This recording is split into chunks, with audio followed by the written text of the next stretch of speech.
Buenas noches, saludos cordiales desde México, propiamente en la ciudad de Cuernavaca, en un espacio más de conversaciones generativas donde seguimos cumpliendo día a día la propuesta de hacer una devolución, generar conocimiento y también generar reflexiones tal y como lo hemos venido planteando con diferentes especialistas y personas maravillosas que han estado aportando a partir de conversaciones en las que construimos criterio y dejamos esa reflexión que intentamos generar. Diferentes temáticas, diferentes personas, todas muy valiosas, tanto desde el ámbito profesional como desde su experiencia. Y esta noche para mí es un privilegio comunicarme desde México hasta Argentina. Así de maravillosa es la tecnología con todo esto que está en el medio y nos separa, incluyendo un lindo país que está por ahí, que es Costa Rica, mi tierra y todos los demás vecinos. Así que un gusto recibir a Germán Lanfranco, quien además es productor y presentador de televisión, pero además es un especialista completo en el tema de la tecnología. Lo he visto debutar en diferentes ámbitos, conversatorios, conferencias, y de ahí surge la necesidad de la invitación a este espacio, porque sé que podemos aprovechar ese talento, ese conocimiento y sobre todo la experiencia que tiene Germán en estos temas de educación en tecnologías. Así que, primero que todo, muchísimas gracias por aceptar participar en este espacio. Un cordial saludo a todos los argentinos y toda la gente en Sudamérica también, y agradecido por tu participación. Buenas noches, saludos. ¿Qué tal, Manuel? Un gusto estar aquí en este ciclo de charlas que tenés tan exitoso. He estado viendo que has tenido un montón de personalidades y de diversidad de temas, todos muy interesantes. Así que un saludo, un agradecimiento para ti y también para todos tus seguidores. Muchísimas gracias. Vamos a ver, Germán, hay un tema que es parte de la sociedad actual y todos hablamos de esto y todos decimos tuvimos que aprender, pero vamos a dejar un poquito por aparte el tema de la pandemia, porque no quiero pegarle toda la responsabilidad a la pandemia de por qué está la tecnología, de por qué tenemos que cambiar de hábitos. Pero hablando de educación en tecnologías, ¿cuál es el estatus actual de este tema? Porque vamos a ver, hay un proceso que se vive incluso antes y después del Internet. Tenés muchísima experiencia en todo este campo. ¿Cómo podríamos comprender desde la voz de un especialista el concepto de educación en tecnologías? Mira, te cuento si querés un poco desde el punto de vista de mi profesión de docente de educación tecnológica. Perfecto, claro. Empecé yo a dar clases de educación tecnológica en el año 96, 1996. Aquí en Argentina sufre una especie de transformación la educación. No existía esa materia, esa disciplina para los jóvenes, la educación tecnológica. Existían materias como, por ejemplo, como en todo el mundo, ¿no? Matemática, física, geografía, historia. Y el mundo de la parte tecnológica se intentaba entender desde lo que era el abordaje de disciplinas relacionadas de alguna manera, como la física, la biología, esas cosas intentaban explicar el mundo. Pero la tecnología, las cosas artificiales, los productos, los servicios que hacemos los seres humanos, avanzaron tanto, llegamos a un punto que han transformado tanto la vida en la que vivimos, que la educación, la sociedad entendió que tenía que haber una materia en el colegio, un abordaje desde lo educativo también de ese campo.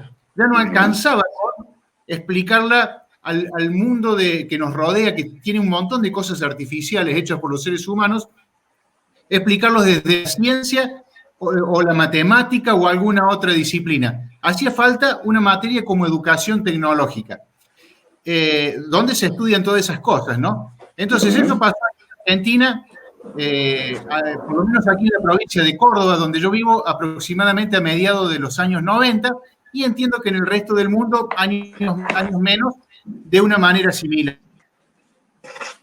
Entonces, desde ese momento que estamos ya con una propuesta formal de enseñar tecnología, pero no para que manejen una disciplina tecnológica, sino todo lo que implica con la relación con el mundo, con la sociedad, cómo nos ha cambiado la forma de pensar lo cultural. Y bueno, a partir del año 96, en este caso, que yo estoy dando clases de eso, la tecnología siguió obviamente avanzando mucho más y cada vez se acelera más, ¿no? Donde vemos que unos años después ya llegó Internet, las computadoras que ya habían atravesado todos los ámbitos de la industria, del comercio, de la ciencia. Es decir, se va transformando tan rápido el mundo que esto de educar en tecnología es importante. Y bueno, ya has visto que todo lo que se habla en educación está repensándose cómo apropiarse de cosas propias de la tecnología para llevarlo también a eso, a lo que hace el ciudadano como ser íntegro, ¿no? Por ejemplo, el pensamiento computacional. Ya no alcanza con el matemática. Ya también hay que aprender a resolver problemas desde las estructuras propias que propone la informática, por ejemplo. Y así podemos nombrar un montón de ejemplos. Muy bien, por lo que percibo y comprendo, Germán, quiere decir que hubo un momento, porque cuando hablamos de tecnología en la actualidad, todos nos remitimos a la computadora, incluso aquel armastrote tremendamente grande y pesado. Luego vamos pasando a otros tipos de dispositivos y finalmente terminamos pensando en esto. Pero quiere decir que tu planteamiento lo enfoca en un antes donde era un concepto más teórico. La tecnología, tenemos que entender primero que tecnología como concepto puro, no hablamos solamente de lo nuevo o lo moderno. Tecnología son las cosas que hacemos los seres humanos para mejorar nuestra vida. Y tecnología existió siempre, desde que el ser humano como lo concebimos está sobre la faz de la Tierra, ya empezó a tener artículos tecnológicos y son tecnologías. Si querés verlas es tecnología antigua, pero es tecnología. Lo que yo te quiero decir es que hay hoy en día un nuevo paradigma en cuanto a las cosas que va a proponer la tecnología y cómo nos ha atravesado. Con respecto al tema de la pandemia que alcanzaste a mencionar hace algún momento, hemos visto cómo la tecnología, a partir de lo que son las comunicaciones y la información, también ha impactado en nuestra vida, en cómo nos relacionamos. ¿Cuántas personas que vos conocés han aprendido de repente a utilizar todo este tipo de sistemas como el que estamos haciendo ahora? O en nuestros casos, a tener que decir, bueno, nos juntamos, pero estamos hablando con colegas que quizás comparten una actividad con alguien de otra parte del mundo y ya tenemos que ponernos a preguntar, cuando decimos una hora que quedamos para reunirnos, en el horario, pero ¿de qué país, por ejemplo? Esas cosas que no eran tan habituales fuera de ciertos ámbitos, hoy en día ya empiezan a estar muy presentes. O personas comunes que ya empiezan a manejar determinadas cuestiones respecto al uso propio de la tecnología. Muy bien, mencionabas hace un ratito algo que me llamó mucho la atención, el tema de resolución de problemas, análisis y resolución. ¿Está la tecnología propiamente ya puesta dentro del componente curricular para enseñar a resolver problemas? A ver, ¿Cómo lo vinculas? Sí, te hablo muy aquí, yo a veces de la educación de la parte de Argentina y de Córdoba en particular, que es donde vivo, pero es un poco en todos los lugares así, ¿no? La educación está continuamente repensándose y replanteándose si tiene que ser de una forma o de la otra. Es siempre un desafío ese. Pero hay ciertos movimientos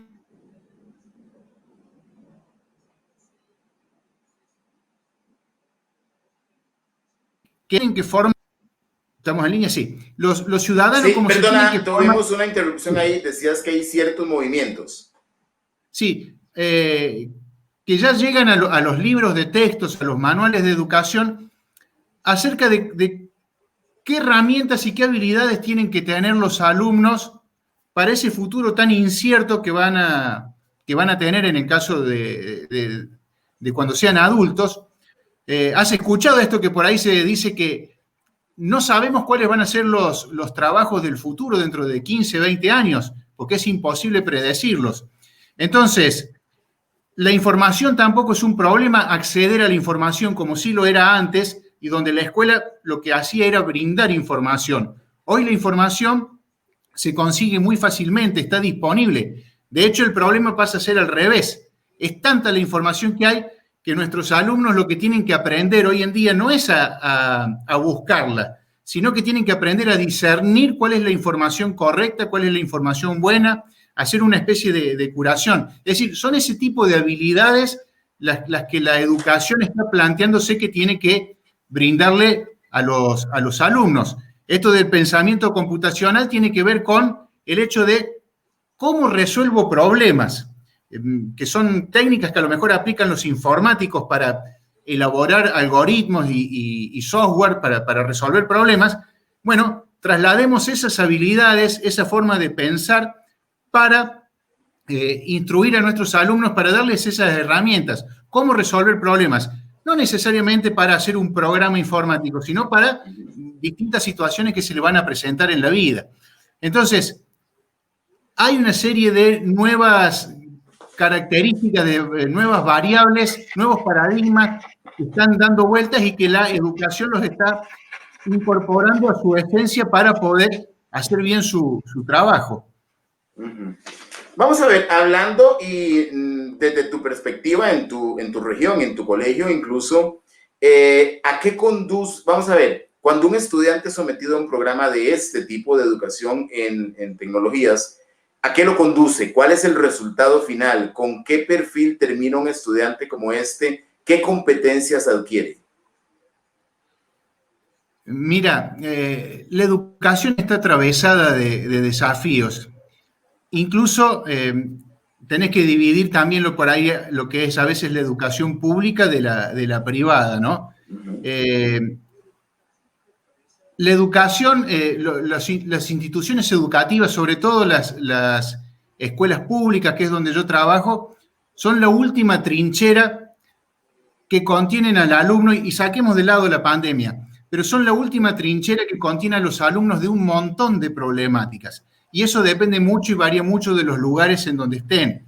Pero la escuela, sobre todo aquí en Latinoamérica, no brinda solamente lo que es la formación y lo demás, sino que también hoy en día brinda mucho contención, o eso es lo que busca, contener a los estudiantes. Y a veces estas cuestiones de la formación en tecnología y de otras habilidades que necesitan, a veces se van desplazando por otras prioridades que hay respecto de cuestiones sociales, por ejemplo. Entonces, esto te lo digo desde una mirada muy personal, pero también tratando de ser muy honesto.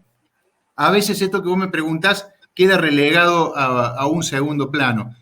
Pero bueno, aquí es también donde, por hablar siempre y mencionar a la tecnología, donde debería tener también un papel y un rol. Por ejemplo, la pandemia ahora hizo evidente esas diferencias que existían también desde lo social, no solamente desde los recursos, ¿no? La verdad es que en muchos países se está educando con los docentes y los alumnos en su casa.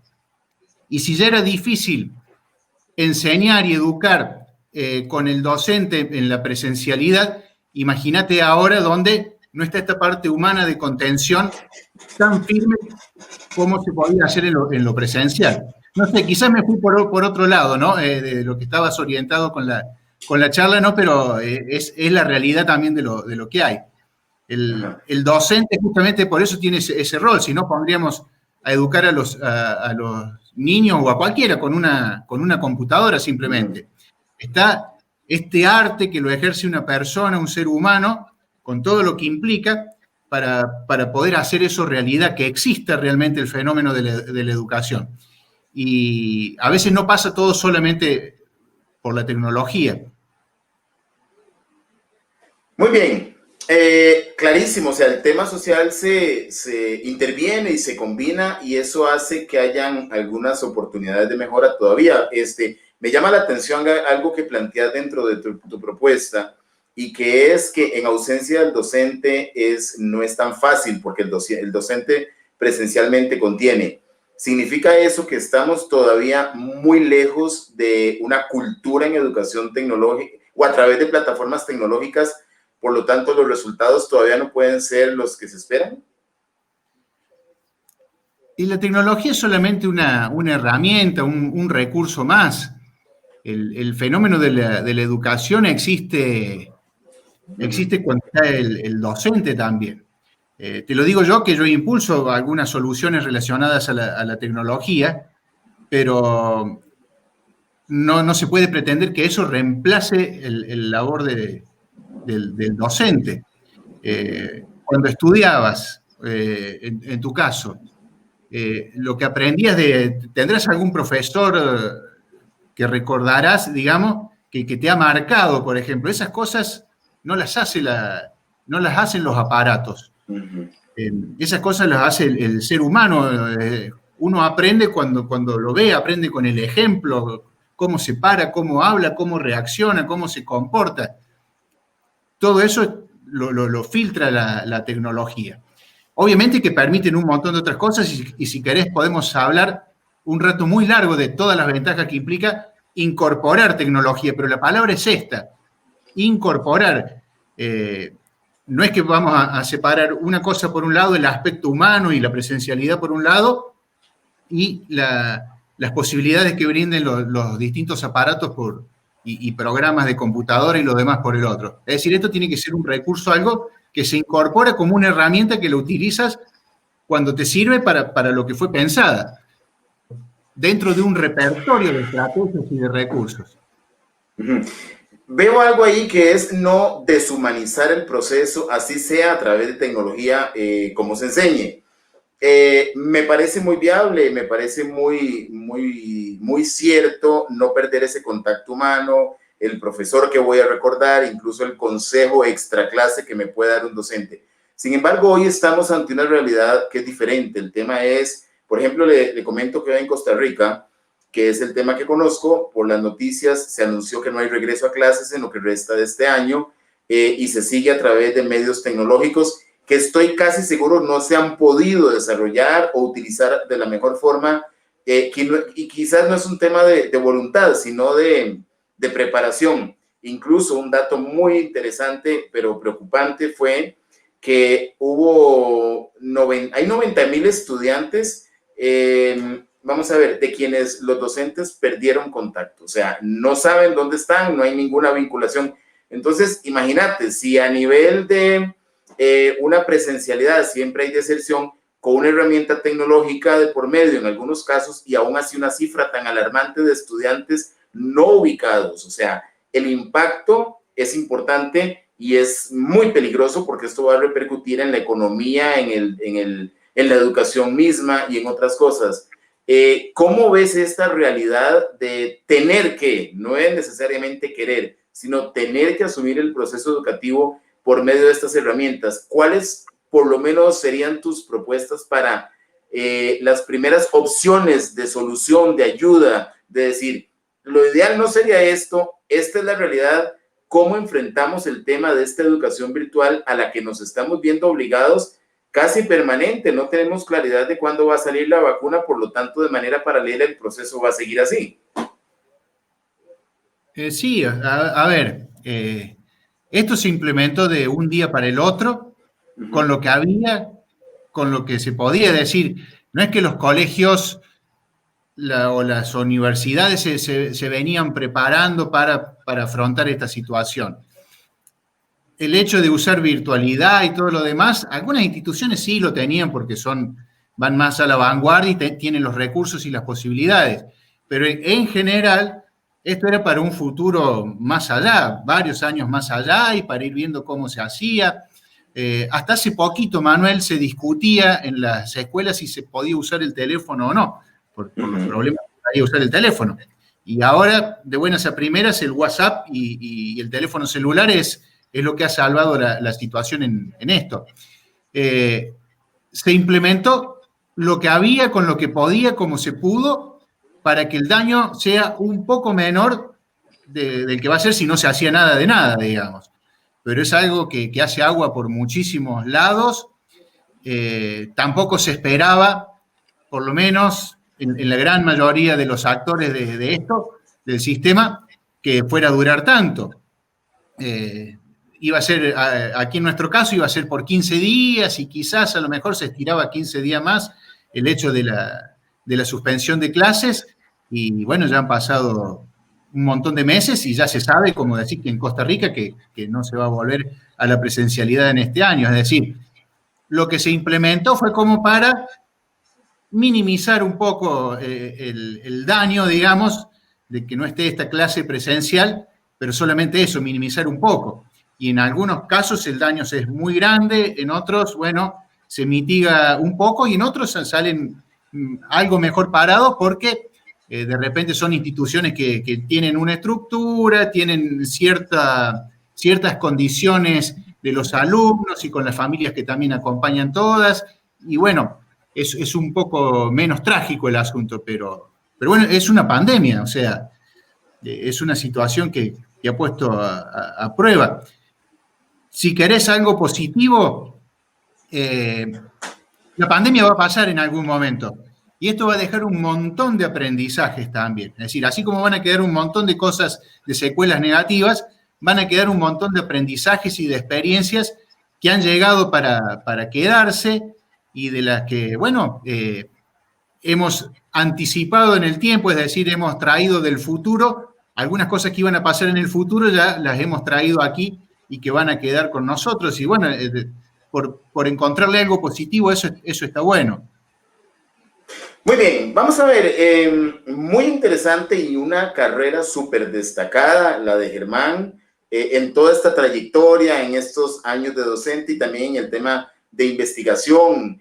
Veo que dentro de tus primeros pasos estuvo el desarrollo de los videojuegos. ¿Qué de ese aprendizaje, de ese desarrollo, has podido traer a la realidad actual desde la docencia en tecnologías? Bueno, tengo ahí una historia que ha desembocado en un emprendimiento que estoy impulsando ahora. Uh-huh. Yo empecé a programar de manera prácticamente autodidacta. En el año 86 empecé a programar, así que mirá si nos vamos lejos en el tiempo. Era un niño, había hecho un curso de programación y a partir de ahí nunca dejé de programar y de aprender programación. Yo no soy programador de profesión de haber hecho una carrera, sino que de forma autodidacta fui aprendiendo a lo largo de todo este tiempo. Y bueno, una de las primeras cosas que me llamaron la atención para programar con computadoras eran los videojuegos. Yo soy un bicho medio raro porque los videojuegos le gustan a todo el mundo jugarlos, menos a mí. A mí no me atrae tanto jugarlos. Pero sí programarlos, sí crearlos. Eso siempre me resultó un desafío interesante. Y bueno, siempre estuve programando videojuegos. En el año 2008 fui contratado por una empresa española de manera remota. Yo trabajaba para ellos y hacíamos juegos para teléfonos celulares. En el año 2010 hice una empresa, una producción independiente, muy chiquitita, con un amigo, un socio, para realizar videojuegos para los teléfonos celulares Nokia. ¿Te acordás la firma Nokia, que era la más grande en su momento? Después desapareció. Hacíamos juegos y aplicaciones para ese tipo de teléfonos. Tuvimos algunos éxitos, por ejemplo, logramos 1 millón de descargas de usuarios de todo el mundo, publicamos contenidos en muchos idiomas, hicimos toda una experiencia hasta que de una semana para la otra la empresa de teléfono más grande del mundo desapareció. Llegó la empresa Microsoft, compró Nokia y desapareció la empresa. Y nosotros nos habíamos quedado con todo ese aprendizaje que habíamos hecho de cómo desarrollar los juegos, las aplicaciones para los teléfonos móviles estábamos con todo ese impulso con mi socio, y al mismo tiempo, como docente, yo había notado que mis alumnos se aburrían en las clases con la forma clásica de enseñar. Es decir, nuestros alumnos en la casa tienen el televisor, la computadora, el teléfono, y van a la escuela y tienen la carpeta, el libro, el pizarrón. Es decir, hay una disrupción ahí entre esos dos mundos. Entonces, con el tipo de actividades que uno le propone como docente en el aula, se aburren, los chicos no se interesan, profe, hoy no escribamos, hoy no hagamos esto, no hagamos lo otro. Entonces uno puede pensar, a estos chicos no les interesa nada, no se entusiasman con nada.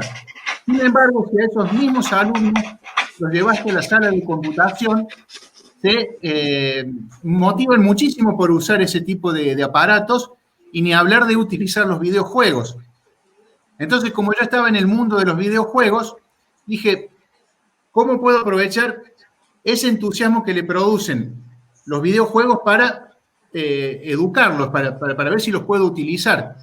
Había visto también que a mis alumnos les gustaba mucho usar unos videojuegos muy sencillitos, educativos, que estaban en la enciclopedia Encarta, que sabía ver en las computadoras, y me puse a investigar si podía usar ese tipo de recursos para la clase de educación tecnológica. Y cuando vi que no había los videojuegos que yo necesitaba, es decir, que enseñen lo que yo quería para mis alumnos, ahí fue cuando le planteé a mi socio hacer una herramienta que permita que cualquier maestro pueda, él, sin tener que programar, crear un videojuego para usarlo en educación, para usarlo con sus alumnos.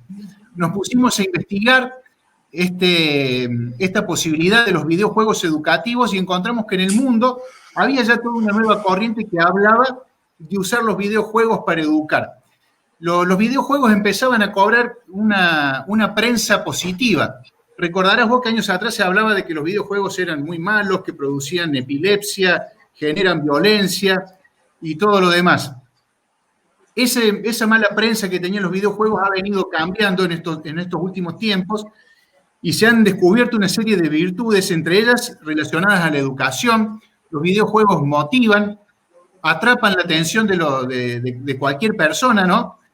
Permiten aprender del error, porque cuando uno juega, ¿qué pasa? Uno se equivoca dentro del juego, al equivocarse aprende. Por otra parte, los videojuegos están llenos de información, tienen historias, tienen arte, son valiosas las experiencias que han hecho docentes e investigadores en distintas partes del mundo, aprovechando los videojuegos como recursos educativos. Siempre nombramos el caso de los pilotos de las aerolíneas comerciales, los pilotos de aviones. Antes de darles un avión, que salgan manejando un avión cargado con 300 personas, ¿qué hacen? A esa persona la sientan frente a un videojuego para que aprenda en el videojuego cómo atravesar una tormenta, aterrizar, despegar, sin correr riesgos y sin gastar tanto dinero. Los famosos simuladores de vuelo. Pero un simulador de vuelo es en definitiva un videojuego. La Armada de los Estados Unidos, por ejemplo, también, que tiene muchísimo dinero, ha desarrollado una serie de videojuegos que se la dan a sus tropas para que ellos, dentro del videojuego, practiquen y vivan ciertas experiencias que después van a encontrar en el campo de batalla. Entonces, de esa manera, logran mejorar las cualidades de sus soldados. Si lo hacen los militares de los Estados Unidos, que son los que tienen el mayor presupuesto, si lo hacen las grandes aerolíneas, es porque los videojuegos seguramente tienen algo que sirve, ¿no?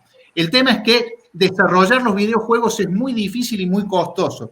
Entonces fue aquí cuando dijimos, hagamos una solución que esté en Internet, que sea gratuita, muy sencilla de utilizar, que funcione en la computadora, en el teléfono celular, para que puedan hacer, cada maestro pueda hacer su propio videojuego y llevarlo al aula para usarlo en educación. Que la maestra vaya y le diga a los chicos, guarden las carpetas que vamos a jugar videojuegos. Pero cuando los pone a jugar, en realidad van a estar aprendiendo algo que ella ya cargó en ese videojuego para que los chicos trabajen y aprendan. Empezamos el desarrollo de ese proyecto, ya lo tenemos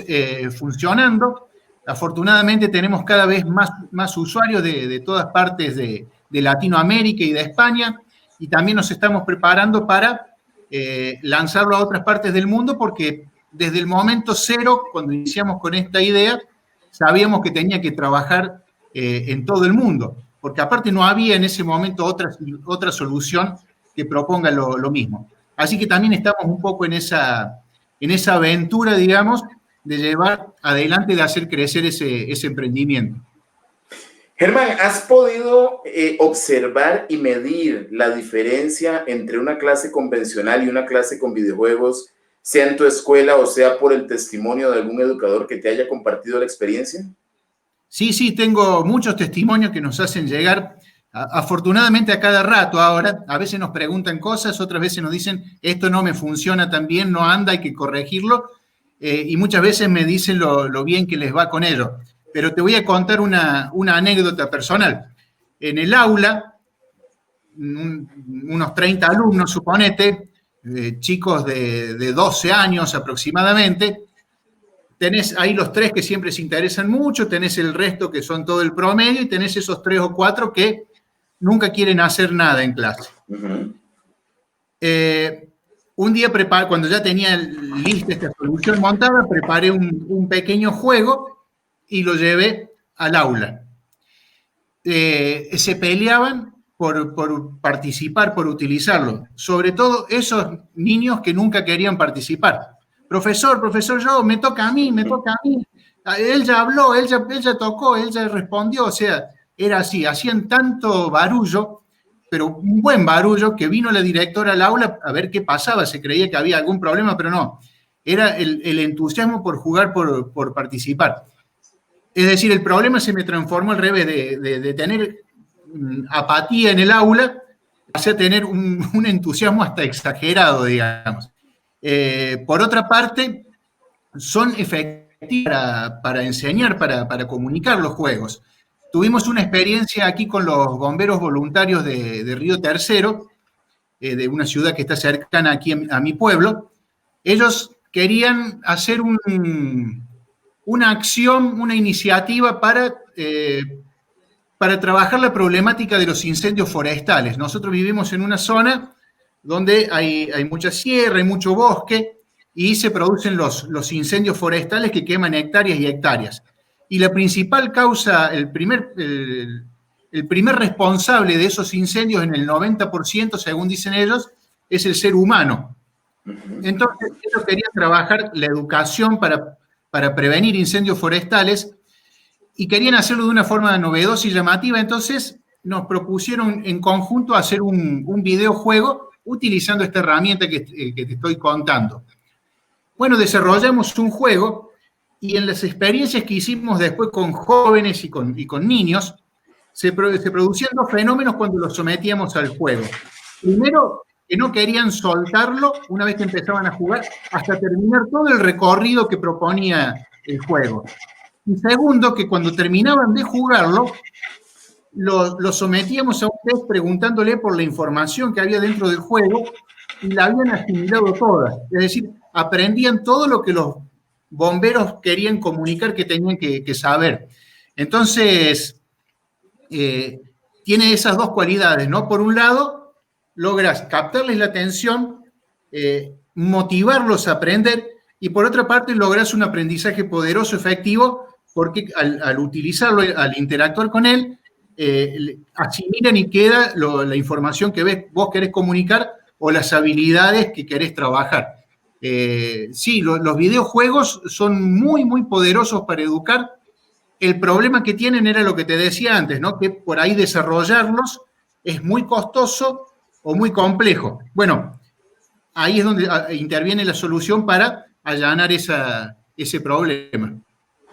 Vamos a ver, si pudiéramos describir en el promedio una clase de Germán, una lección de Germán, ¿cuál sería ese planeamiento didáctico descrito hoy en términos de una clase en educación de las tecnologías? Repétimela porque se me entrecortó, perdí la idea. Vamos a ver. ¿Cómo me decís?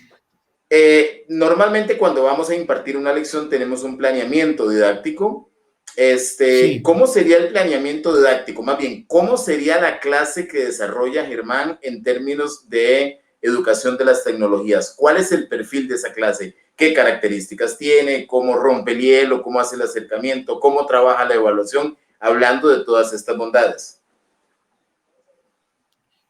¿Te referías a utilizando los videojuegos o una clase en Una general? clase normal en educación de tecnologías, normal. El tema de los videojuegos lo podemos anexar luego. Sí, está bien, sí. Mira, las clases vos siempre tenés que lograr un momento que es lograr el momento de motivación, de capturar el interés por lo que vas a desarrollar. Luego tenés lo que es el propio desarrollo y finalmente la evaluación. Eh, Cada clase es es una historia y un mundo distinto, donde también depende mucho de las características de los alumnos que tenés, del propio día, hay un montón de variables. Por eso dar clases es una profesión, pero más que nada es un arte y también interviene mucho la experiencia y conocer a los alumnos.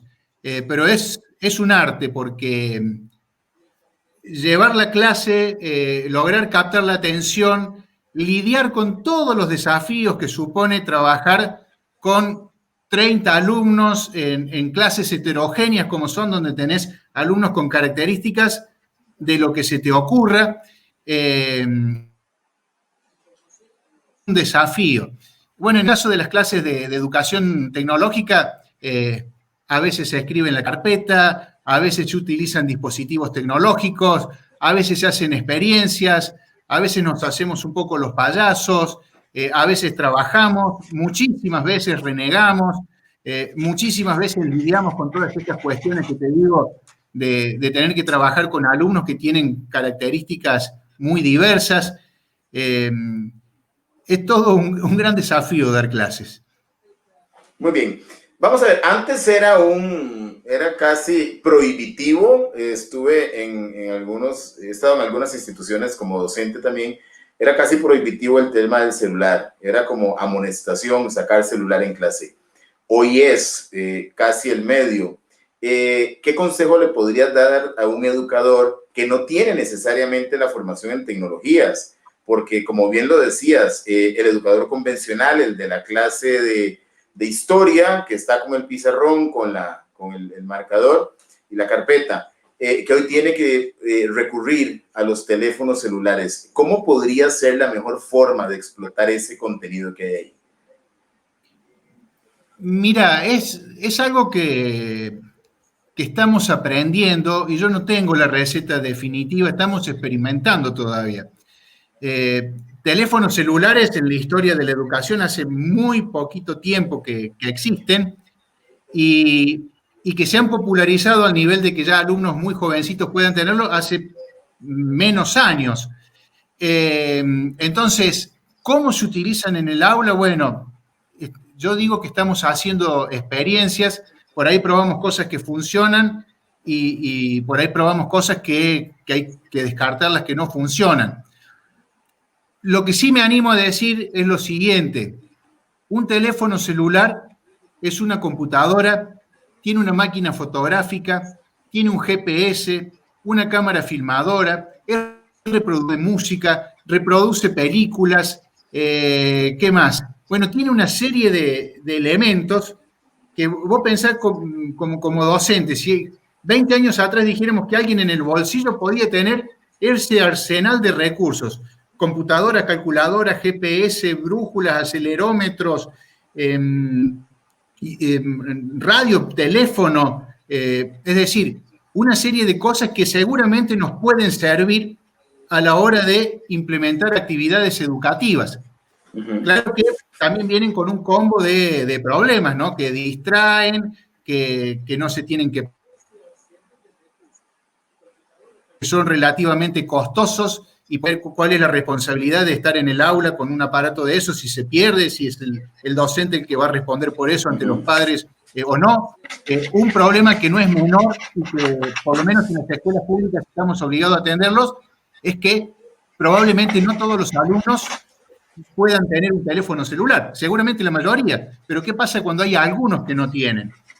¿Y qué haces cuando vos querés hacer una actividad, pero por ahí podés poner en el compromiso de decir, pero profesor, yo no tengo teléfono celular, y generás una situación ahí que puede ser incómoda? Es decir, están todas esas ventajas que te nombré y todas estas contras, y bueno, estamos viendo, experimentando, porque es la verdad, estamos haciendo camino como para incorporar algo que es tan valioso, pero bueno, que también tiene ciertos desafíos que presenta, ¿no? Pero bueno, te podría contar, cuando se utilizan y bien utilizados, hay cosas fabulosas que se hacen, porque justamente tenés ahí un arsenal de posibilidades muy valiosas, muy ricas, ¿no? Desde buscar información, los alumnos pueden crear contenidos, por ejemplo, hacer flyers, películas, videos, grabar sonidos, se pueden hacer cosas muy interesantes. Muy bien. Vamos a ver, hoy con el tema de virtualizar los procesos educativos, veo en redes sociales una casi infinita cantidad de propuestas donde se comercializan servicios vendiendo capacitaciones, inducciones, webinars, diciéndole al educador, aprenda a presentar lecciones en Zoom, en esta plataforma, le damos herramientas, etcétera. ¿Hay alguna propuesta, digamos, de acceso universal a la cual un educador podría recurrir como para empezar a capacitarse en estas tecnologías, en estas dinámicas pedagógicas y decir, bueno, voy a empezarlo en orden? Porque te lo planteo por lo siguiente. He tenido contacto con algunos educadores que dicen, bueno, tengo Zoom y me dicen ahora, aquí está el link, ingrese a dar la clase, pero ¿cómo hago? ¿Qué más le puedo agregar? ¿Cómo voy a hacer atractiva la clase? Porque puede ser que se esté privando de explotar algunas bondades que estas plataformas tienen. ¿Hay algo de acceso público universal donde los educadores pudiesen aprender de esto? Y mira, a ver, por ahí voy a sonar muy negativo, ¿no? Pero porque seguramente después alguien va a estar viendo este video ahora o después en el diferido. Y aquí estamos en Latinoamérica y todavía tenemos una deuda tremenda con el acceso a la conectividad, ¿sí? Eso hay que tenerlo en cuenta. Y a veces ese factor determina mucho las cosas que podés hacer o no con este tipo de recursos. Entonces, la respuesta, ¿para quién iría? Para alguien que tiene un Internet robusto que pueda utilizarlo para acceder, es decir, las herramientas van a ser determinadas herramientas. Ahora, si el Internet es costoso, ocasional y pobre en cuanto a la calidad, por ahí hay que pensar en otro set de soluciones. Es una gran pregunta la que hiciste, muy interesante, y también señalar, vamos a hacer una especie de no sé si autocrítica, ¿no? Pero a los docentes por ahí nos falta mucha cultura digital, digamos. ¿Sabemos registrarnos en un sitio? ¿Cómo se establece una contraseña segura? Y un montón de otras cuestiones que, bueno, ahora la pandemia nos ha sacudido un poco y hemos tenido todos que ponernos a aprender a ver cómo se utiliza el Zoom, cómo me registro en tal lugar, los correos electrónicos, cómo los utilizo, aunque parezca una cosa, decir que alguien puede suponer que se maneja todo ese set de cultura digital. Yo que estoy en contacto con muchos docentes y todo lo demás, veo que no es tan así. Y por otra parte, los alumnos tampoco manejan, aunque nos parezca que sí saben de Internet y que sí saben muchas cosas, ellos tocan mucho y logran resultados, pero no tienen cultura digital y tampoco manejan tantas cuestiones. Ni hablar cuando vamos profundizamos un poco más y tenemos que meternos a tener en cuenta aspectos como la seguridad y la ingenuidad de cómo nos movemos en el ciberespacio. Entonces, tenemos las herramientas, el set de posibilidades por aquí arriba, pero hay una capa muy endeble por abajo de todo esto que yo creo que hay que reforzar ahí también. Los docentes tenemos que reforzar y aprender un poco todas esas cuestiones. Hablo a nivel general, ¿no? Que Claro. a veces no manejamos tanto y que son necesarias. Respondiendo más concretamente tu pregunta, bueno, a ver, hay distintas soluciones, ¿no? A mí me gustan mucho las de Google, por ejemplo, que tiene aulas virtuales, la posibilidad de hacer streaming tiene todo un set ofimático que se puede usar de manera gratuita, donde vos tenés planilla de cálculo, procesador, y se puede trabajar de manera colaborativa en la nube. Me parece muy, muy poderoso eso, no solamente para la educación, sino también para lo que es la empresa privada, ¿no? Hay también otras soluciones alternativas a esa, pero esa responde un poco a ese criterio que vos planteabas de universalidad, que es relativamente accesible, que se puede usar hasta de manera gratuita. Yo iría por ese lado. Pero sin olvidar lo otro que te decía, ¿no? Que por ahí nos falta un poco de esta cultura. Cultura. Sí. Los docentes por ahí no sabemos que no se puede agarrar, por ejemplo, una foto de internet y usarla en una producción nuestra así como así, porque hay alguien que es dueño de esa imagen. Hay una serie de cuestiones que hacen a la ciudadanía digital que todavía no las sabemos y que es necesario saberlas y tenerlas incorporadas porque son a su vez las que tenemos que enseñar con el ejemplo a nuestros alumnos. Entonces, hay mucho camino que tenemos que caminar, que andar todavía en esto de la cultura digital y de apropiarnos de todo esto. Muy bien, Germán, en esa pasión que se desborda, que es muy evidente por la generación de contenidos, incursionaste en un canal de televisión. ¿Cuáles logros salieron de ahí? ¿Qué aportaste? ¿Qué tenés hoy muy significativo como un gran recuerdo o si todavía lo estás practicando? El hecho de mi actividad en la televisión, decís. Sí, correcto. Bueno. Esa pasión por la generación de contenidos para compartir con la comunidad. Yo siempre estuve relacionado al mundo de la generación de contenidos en formatos de video y vivo en un pueblo de 3.000 habitantes, en una zona rural del interior de Argentina, bien en el centro del país estamos, y tenía un comercio, en el pueblo, lo tuve durante 10 años, y un día me empezó a ir mal, comercialmente me empezó a ir mal. Y entonces, como me empezó a ir mal, me empecé a endeudar incluso, tuve que buscar qué otra cosa hacer. Y en mi pueblo no había un canal de televisión local. Había sí un sistema de distribución, un cable de distribución de señales, pero no había un canal local. Yo sí hacía un programa por hobby, un programa de televisión, con una cámara, filmaba y editaba y hacía las cosas. Entonces fui a hablar con los dueños de esa empresa del cable para decirles si no les interesaba que yo hiciera un canal local. Les dije, yo exploto la publicidad y no les pago nada a ustedes, pero ustedes van a tener el canal de local gratis, digamos, sin tener que pagar empleados. Bueno, dijeron los dueños, probemos, vamos. Y así un día cerré el negocio que tenía y empecé con este emprendimiento de hacer televisión local. Entonces, filmo todas las cosas que pasan en mi pueblo. Ese es el insumo de contenidos de la televisión. Filmamos los eventos deportivos, los eventos sociales, las fiestas escolares, y armamos programas con eso y las pasamos a través de ese canal de televisión local.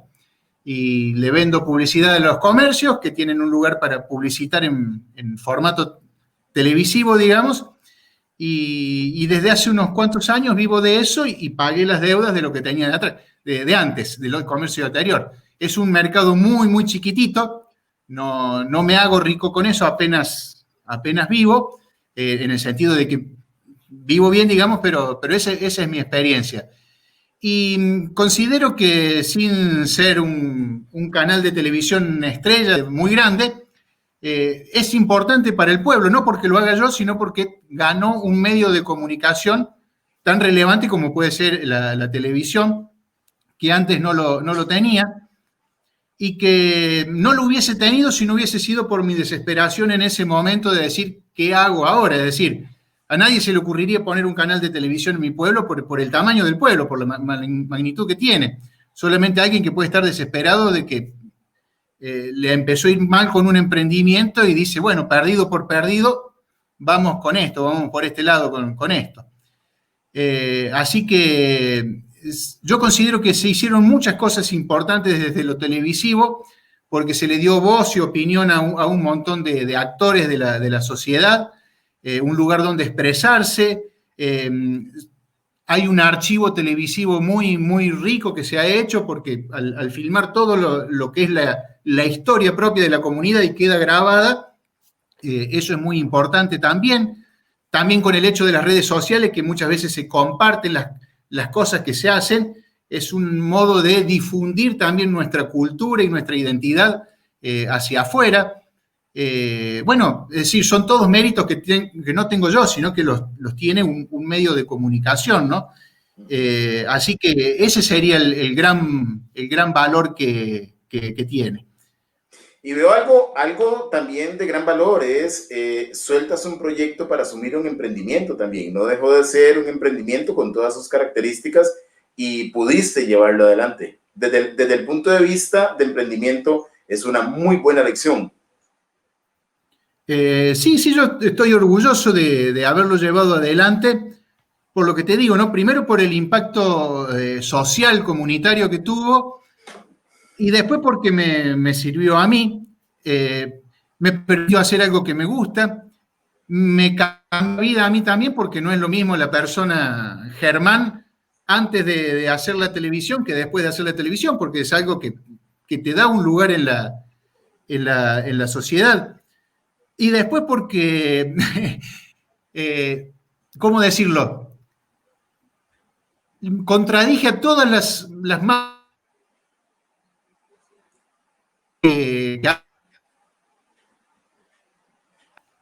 acabas de fracasar con un negocio y ahora vas a poner un canal de televisión aquí en este pueblo. Y bueno, lo pusimos y nadie pensaba que iba a durar un año y bueno, ya ahora en octubre va a cumplir 10 años. Así que bueno, eso fue como un logro, una especie de revancha de la vida también.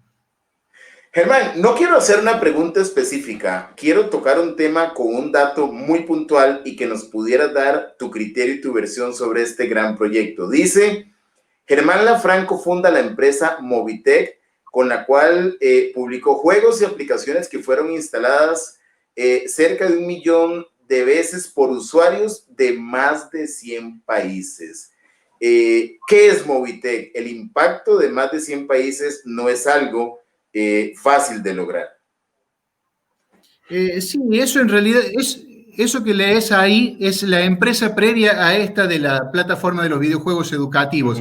Este es cuando publicábamos para la tienda de Nokia. Lo que pasa es que vos hacías contenidos y los ponías allí en esa tienda y Nokia tenía presencia en todos esos países. Entonces, nuestro trabajo, ¿qué era? Hacíamos, por ejemplo, un juego y contratábamos traductores que lo traducían a 13 idiomas, y con 13 idiomas vos podías tenerlo entonces disponible en 190 países, creo que era y había gente que cargaba de todos esos países, así que eran así de gigantes los números porque Nokia era así de gigante. Pero es un poco lo que pasa hoy con Internet. Vos haces un contenido y lo pones en Internet y lo pones accesible para todo el mundo. Después, que entre todo el mundo es otra cuestión, ¿no? Pero esa es la magia que hace la globalización a través de las redes. Y sí, teníamos usuarios que habían descargado las aplicaciones de toda esa cantidad de países y entre las acumuladas llegamos como a 1 millón de veces. Y ahora con este otro emprendimiento de los videojuegos educativos, es también una plataforma que está en Internet, y cuando vos te pones a ver la cantidad de países de gente que acceden, es increíble, y la cantidad de jugadas que han hecho los alumnos en esos juegos también son números asombrosos. Pero el ejemplo más claro es esta charla que estamos teniendo ahora nosotros. Sos de Costa Rica, estás en México y me invitaste a dar la charla, pero ¿por qué? Porque hoy se puede, es decir, lo permiten las tecnologías y los medios que hay, las posibilidades. Nos hemos conocido nosotros también como a través de las redes sociales y de todo esto, ¿no? A veces no es tanto el mérito de uno, sino que es aprovechar lo que está, digamos. Tiene más que ver con eso, digamos. Muy bien. Hablando propiamente de lo que nos convoca, que es el tema de la educación en tecnologías, si pudiéramos resumir retos que todavía tienen que enfrentar en el corto plazo las instituciones educativas en temas de educación tecnológica.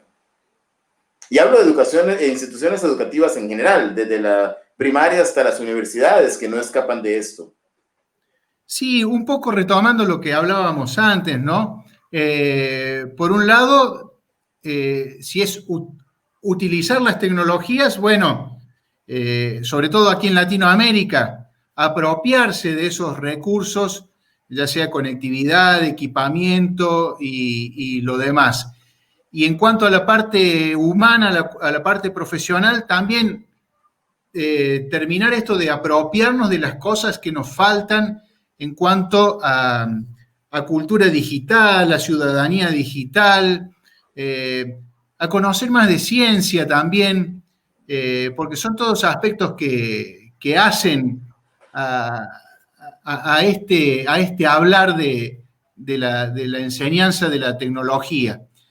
Y también prepararnos porque un año antes, un año después, pero vamos a ver cosas fabulosas, cosas totalmente disruptivas, de la mano de la ingeniería, de lo que es la microbiología, la inteligencia artificial y otras, el Internet de las cosas, que va a llevar Internet para conectar dispositivos por todos lados. Ni siquiera me animo a predecir cuán distinto va a ser el mundo dentro de no mucho tiempo, los grandes debates a los que nos va a someter por cosas que va a traer la tecnología y que nos va a poner en la mano prácticamente en lugar de dioses. Entonces los debates morales, éticos, legales y de todo tipo que va a tener la humanidad por estos recursos de los que va construyendo y que se va apropiando.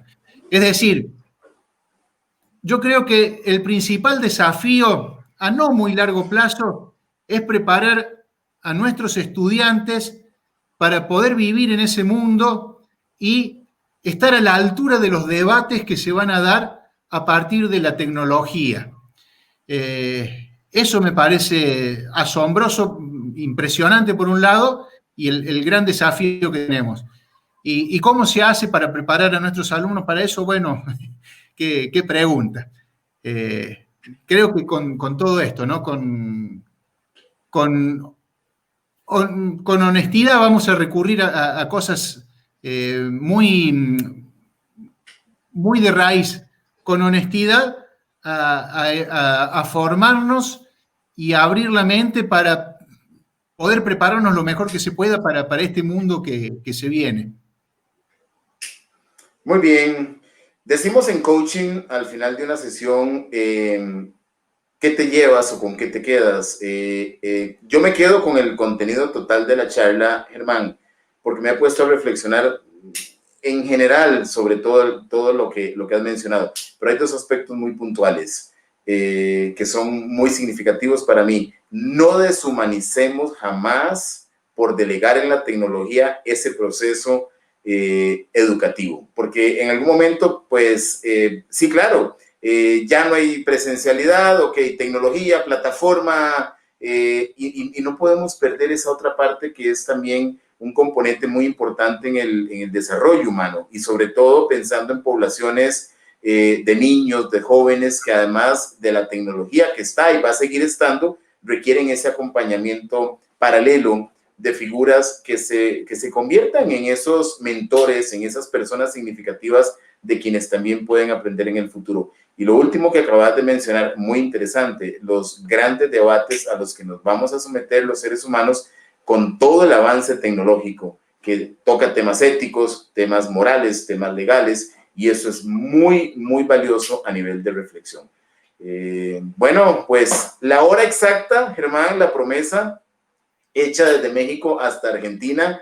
Sé que hay tema para rato y ojalá que no sea la única y la última posibilidad que tenemos para seguir hablando de esto, porque vamos a ver, probablemente ya en Argentina son las 12 ya es viernes en Argentina, hoy sigue siendo jueves en México y probablemente ya siendo viernes allá hay algo diferente a nivel tecnológico que ya cambió y no nos hemos dado cuenta. O sea, la evolución es aceleradísima.